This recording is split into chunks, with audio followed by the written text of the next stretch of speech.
Assalamu alaikum wa rahmatullahi wa barakatuhu. Barkanmu da sake kasancewa da ku a cikin littafinmu mai suna Mijin Aminiyata. Littafin da ya samu rubutawa daga matashiyar marubuciyar nan wato Aisha Yaya Tanko. Da ni Fatima Jafar Muhammad zan ci gaba da karanto muku shi a daidai wannan lokaci. Kuma idan masu sauraro za su tuna, a shirinmu da ya gabata mun tsaya ne inda muka ji likita ya shigo ɗakin da Ramla take, ya tare da Baba Sa'a da Ramla su runguma juna suna ta kuka. A nan ne ya ce wa Baba da ta fita ta ba su waje don ya duba jikin nata. Wani irin sauti Ramla take fitarwa wanda ya sa likita ya firgice da sauri ya karasa wajen da take kwance ya dafa kanta. Subhanallah, me nake gani haka Ramla? Ramla, don Allah ki bude idonki. Waige-waige yake inda zai sami ruwan da zai taimaka masa wajen ceton Ramla. Idonsa ne ya kai ƙasan gado da sauri ya zaro robar ruwa ya buɗe ya fara turtula mata a fuskarta. A hankali ta bude ido tana dubansa cikin yanayin rashin lafiya. Wata wawuyar ajiyar zuciya ya saki, tare da sakin fuska yana godiya ga sarki Allah cikin nuna jin daɗinsa. Alhamdulillah, sanni kin ji Ramla? Allah ya baki lafiya. Ko kina da buƙatar wani abu na sa a kawo miki yanzu? Shi ne ke faɗar wannan. Girgiza kai ta yi alamar a'a. Tsoke fuskarsa ya yi alamar bai ji daɗi ba. Baba Sa'a ce ta murɗo ƙofar ɗakin idonta a kan Ramla cikin kiɗimewa.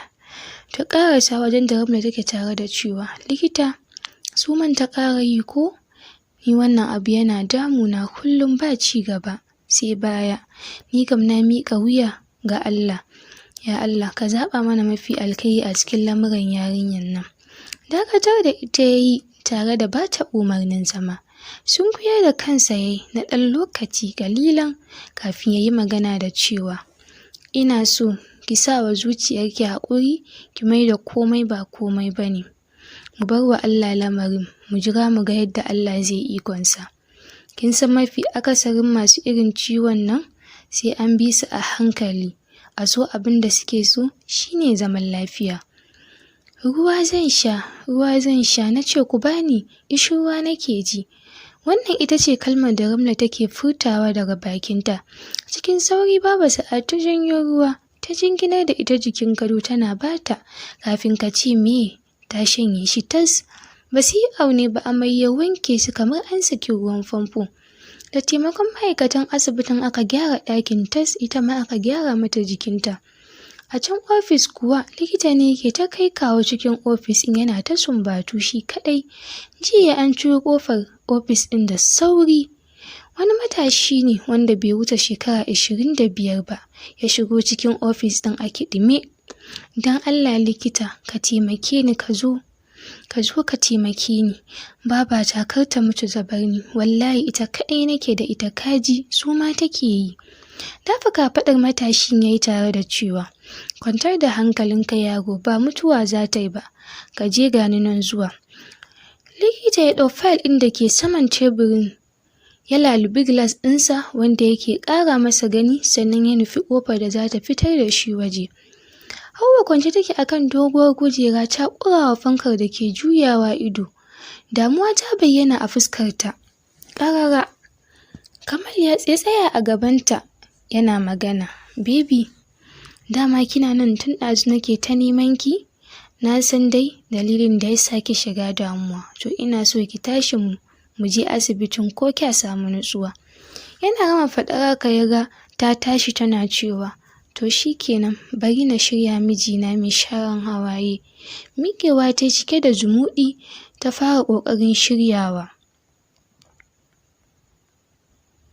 Baba Sa'a ta zuba tagumi hannu bibbiyu, fuskarta da alama idonta akan Ramla wanda ko kiftawa ta kasa yi.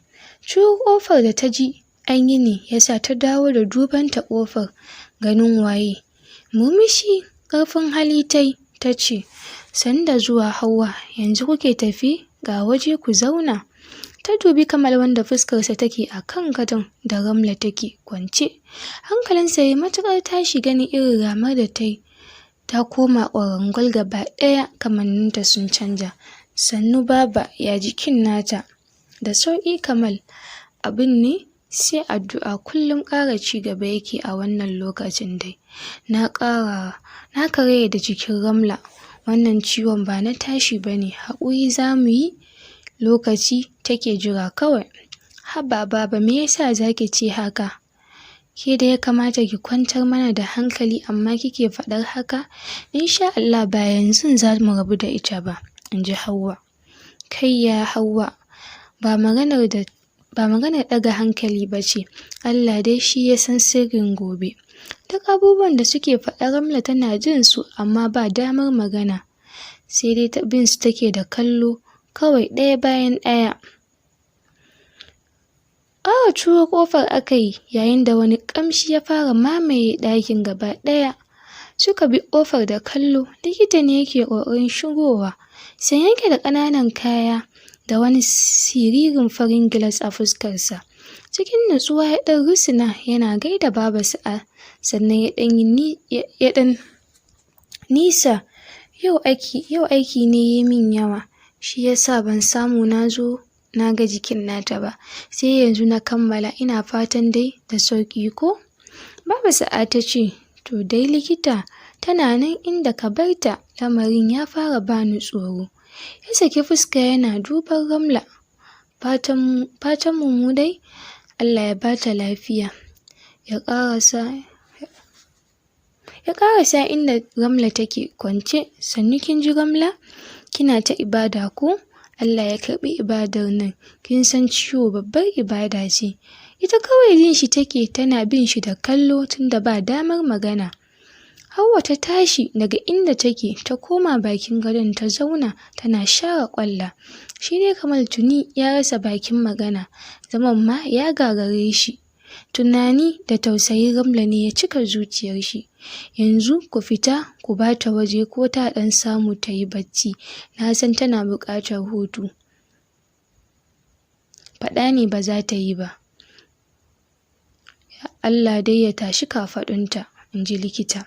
Gaba ɗaya suka fara yunƙurin tashi kamar yadda likita ya umarce su. Subhanallahi, wannan ita ce kalmar da Baba Sa'a take maimaitawa yayin da ta ga idanuwar Ramla sun juye sun koma fari tas ba alamar baƙi. Inna lillahi wa inna ilaihi raji'un. Abinda likita yake fitowa kenan daga bakin likita. Me nake gani haka Ramla? Me nake gani haka dan Allah? Tuni Hauwa ta zube ƙasa a sume. Baba Sa'a ta yi ƙarfin halin nemo ruwa tana yayyafa mata. Haba Hauwa, ke ma haka zaki mana? Dan Allah ki tashi. Mu karɓi ƙaddarar nan. Mu karɓi ƙaddara. Allah kin san kowa da tashi jarabawa da kuma irin ƙaddararsa wajen Allah. Ki sani littafi ne kowane mai rai sai ya bi nashi. Ta fara buɗe idonta a hankali. Me yasa Ramla za ki tafi a wannan lokacin? Don Allah ki tsaya mu tafi tare likita. Ka faɗa min dogon suma ta yi? Ki yi haƙuri Hauwa, ai daman ba mutuwa ta yi ba, dogon suma ta yi kuma ai aikin ga likitan nan a kanta za ki ga ta farfaɗo yanzun nan. Da gaske kake?